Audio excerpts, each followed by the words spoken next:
au-dessus de notre tête, subitement les nuages se sont dissipés c'est-à-dire que président bi mu waxee loolu dafa am benn péex xam nga péex mooy vent yu sedd yu neex yooyu.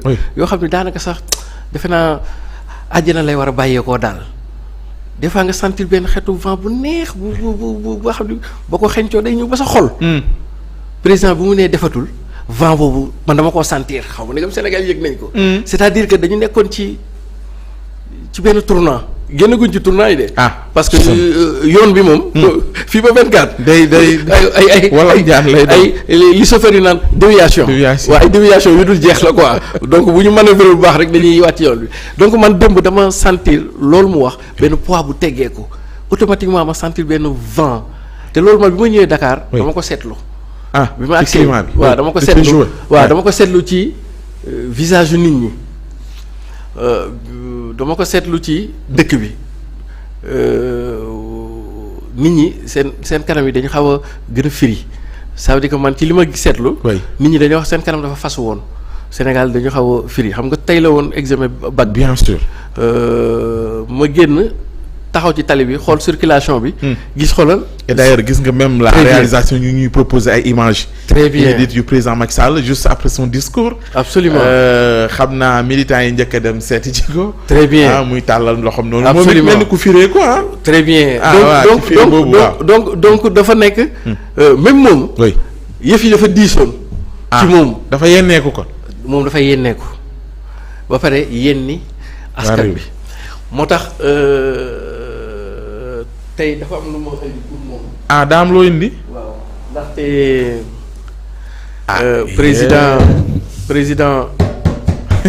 président Macky Sall hier il a posé un acte de leadership.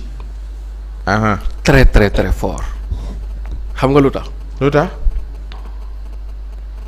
d'abord il n'a pas le droit de se présenter.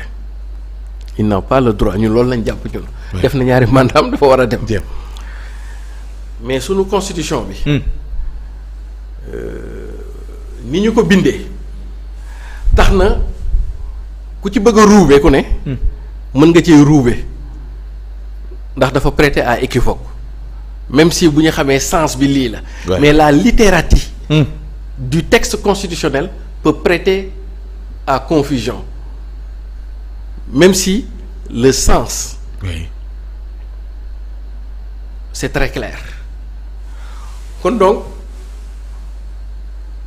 tey jii président mënoon naa wax te xam ni sax amu ci droit mais mu wax ne damay nekk candidat et ça allait avoir des conséquences fort dommageables. parce que acte de leadership mooy nga mën dara sañal sa bopp dara mais après bàyyi ko fa dem defi leneen mooy leneen li askan bi bëgg doon askan bi di xaar ci yow. ne serait-ce que pour ça. président Macky Sall décision bu mu wax. li mu wax loolu conséquences yi moo tax mu indil ko tey lii. jëmbe ji xeetu lii lan la. lii jëmbe la. jëmbe. xam nga man affaire aar yooyu daf may di neex. sama salon la nekkoon. mooy décoré ci salle bi. bi mu waxee président bi mu waxee lii. conséquence li mu wax nii li muy jur. moo tax ma indil ko jëmbe bi pour offrir ko kon yow président. lii góorgóorlu yi ñoo la koy offrir. pour les conséquences qui vont découler de ta décision qui somme toute était la décision la plus sage. xam nga yan conséquences. yan conséquences justement et pourquoi cadeau bi et pas beneen. waaw parce que xool naa bu baax ca kër ga. waaw. lu ma ko fa mën a kii. indil waaw sunu borom laa defee ni kër ga. daa dogal ni kër ga la ma fa moom bariwut. kër ga la muy nekk kër ga yëpp la ma fa moom bariwut. bokk na ca la ma moom. loo xam ne moom lii moom maa ko moom. bu ma ko nee déjjati kër gi bu ma ñëwee kenn du ma fanaan loo ci basang gi mooy sama jëmbe bi samay balafon. sama ordinateur ak samay tableau d'art. yooyu moom maa ko moom yaay borom. waaw parce que waa kër ga sax ñoom bëgguñu sax yooyu ma débarrassé ko sax da leen di gënal mais leneen lu ma fa jël rek. moomu ma ko bu ma ñëwee damay rendre compte.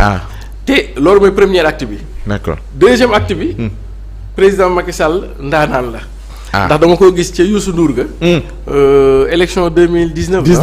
waaw ca Youssou Ndour ga Youssou doon. waaw di ko wayal ca Pikine waaye mu def fa benn kii yoo xam ne. loolu ndaanaan rek a koy def benn rotation noonu. si nga rotation boobu ci biir moins de 1 mètre carré. génne na fa lu mat 5 ba 6 clés te loolu ndaanaan rek a koy man fecckat la comprendre nga ma xam ni moom président. naam cosaanam tukulóor la. mais il est seulement un tukulóor identitaire mais il est de culture sérère. Parce que président Macky Sall mi ngi gane àdduna 1961 c'est à l'âge de 47 ans ci lay doog a teg tànkam Fuuta pour la première fois te loolu élection moo ko fa indi woon mooy 2007 bi mu nekkee directeur de campagne Macky Abdoulaye Wade kon moom cosaanam séeréer la. te kon moom li mu def rëy na. te Mansour Mbaye daan na wax ni ku def lu rëy. am lu rëy daa koy indil cadeau bi su demee ñu tëggal ko junjung ya ca siin. waaw junjung ya ca siin jëlal kon Macky yow maa la jox cadeau yi boo demee ca siin. waaw fa nga bokk. ñooñu danañ la tëggal junjung yi. ndax.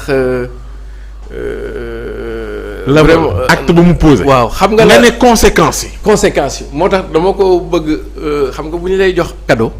dañ lay wax lan moo tax ñu lay jox cadeau bi. justement. J'ai envie de lui dire Macky Sall le premier à tout jamais. L'une des conséquences de la décision sage que vous avez eu à prendre hier,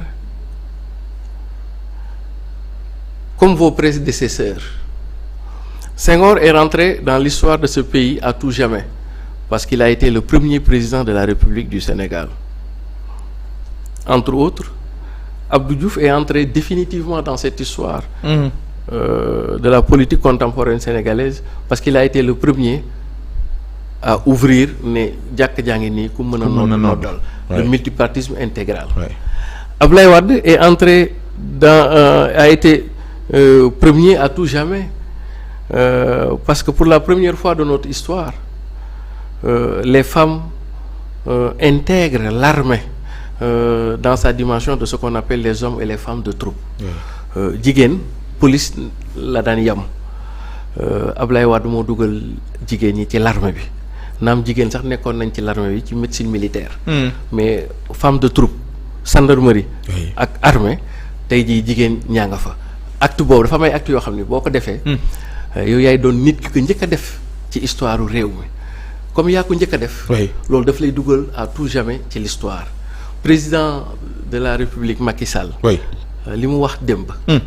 daf ko dugal ñaari yoon ci histoire Sénégal. ñaari yoon dafa dugg ci histoire ñaari yoon Sénégal nekk léegi président à tout jamais ou premier à tout jamais. benn bi mooy c'est la première fois dans notre histoire politique ñu nar a dem ci élection boo xam ni président bi koy organiser du ci bokk te loolu musul am Sénégal élection yi fi mës a am ba Sénégal juddoo ba léegi. président en exercice da cee bokk soit mu gagné wala ñu gagné ko te loolu dafa am solo su fekkee. boole na ci ingrédients yi muy àndal. togg boobu. su ci boolee ingrédients. xam nga damay dégg gars yi ñuy wax naan ceebu góor jigéen xam nga ceebu góor jigéen ceebu góor jigéen moo daax sax ceebu jaga gis nga day nekk ceebu jën ba pare mais ingrédients yi ay ñamal yi ñu def ak yooyu mooy tax mujj gi day mujj nekk ceebu góor jigéen léegi nag def na acte boobu def na ingrédients yi nag après dinaa ci ñëw ci ingrédients yi. première chose. deuxième chose. Le peuple sénégalais avait réglé ce qu'on appelle la troisième candidature, non à la troisième candidature. Le peuple sénégalais l'avait réglé. Mais le président sénégalais ne l'avait pas encore réglé. C'est-à-dire que dafa am ñaari marche loo xam ni peuple bi réglé na ko mais président peuple boobu moom jotagu woon réglé président Macky Sall loolu la réglé 2012 le peuple moo réglé affaire u troisième mandat ne fii Sénégal kenn du fi def lu ëpp ñaari mandat mais peuple moom réglé na ko mais 2023 ci nañ koy régler nag ci niveau président de la République. Ah, ça veut dire que président Macky Sall acte bi mu posé. léegi dorénavant c'est fini benn président Sénégal dootul mën a def fii plus de 2 mandats quelles qu'en soient les insuffisances dans la rédaction de la Constitution c'est loolu la acté li peuple bi réglé woon 2011. mais président yi réglé woon parce que 2011 peuple bi da koo réglé mais Ablaye Wade bañ dem présenté wu. kon donc réglé nañ ko du niveau du point du peuple mais réglé wuñ ko du niveau du point de l'institution qui est la présidentielle le président de la République ou la présidence de la République maintenant léegi nag li Gallo Thiello di wax. léegi mat na sëkk Ousmane. waaw peuple bi réglé na ko président de la République institution bi réglé na ko léegi mat na sëkk Sénégal ñaari mandat rek dem sa yoon ak ko mën a doon. Macky réglé na ko. looloo ko dugal ñaari yoon ci histoire. ci histoire moo tax. nga ni conséquences yi. conséquences yi. moo tax maanaam dafa ñu réglé loo xam ni. Ablaye Wade dafa ñu ko bañaloon mu réglé ko. ad vitam aeterna man mii sax xam nga ku fi mën ci ñëwati. ça n'est fini quelles qu'en soient les insuffisances de la rédaction ak loo mën a wax. ñaar dem na peuple bi réglé na ko tey Macky Sall réglé na ko pour définitivement tout président buy ñëw ci Sénégal loolu da koy dugal ci histoire. y a quand même des suspicions et des doutes dinañ ci ñëw. d'accord moo tax daal ci boobu comme loolu ñëwagul. te lii ñëw. moom ñëpp teg nañ ci seen bët. moom xanaa Macky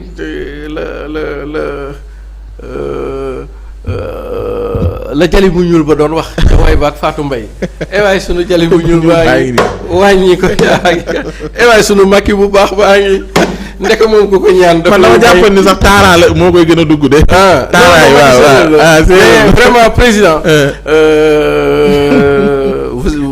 vous êtes entré dans l'histoire 2 fois par un seul acte par un seul mot vous êtes entré dans l'histoire 2 fois la première fois ce sera inédit dans les annales de l'histoire politique du Sénégal un président en exercice qui n'est pas candidat à sa propre succession et là les jeux deviennent ouverts. D'accord mais les